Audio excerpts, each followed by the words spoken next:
Hi guys, before the election, there began the rise of the left against Starmer. Commentators like Owen Jones made it very public about him leaving the Labour Party and would support alternatives like the Greens and selected candidates within Labour. So while the threat to Starmer outside remains small, it could become more vocal within Labour and create a problem for the new Prime Minister.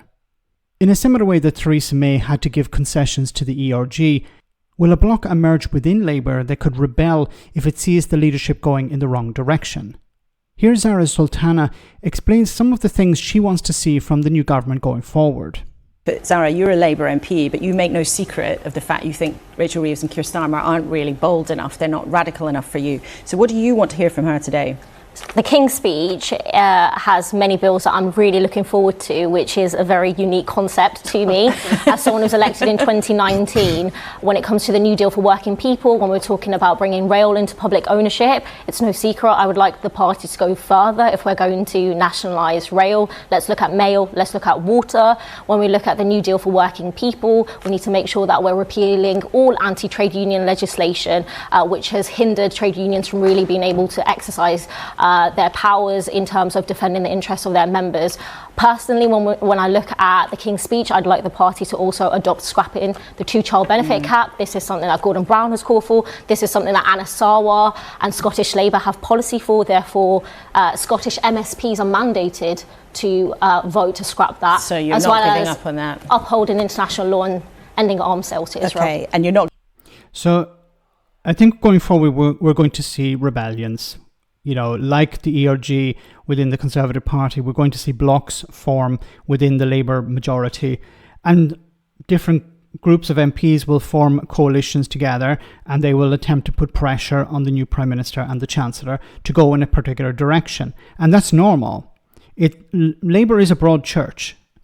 You're going to have people on the left, on the right, in the centre, and they're going to be,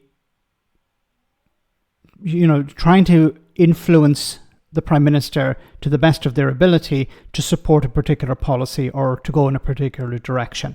And it makes sense, if you have a significant number of MPs on your team and you say, look, we don't like the way Keir Starmer is doing things. We would like him to back things like more nationalisation. We'd like him to get rid of the two-child benefit cap. The only way we can achieve that is by rebelling against certain bills.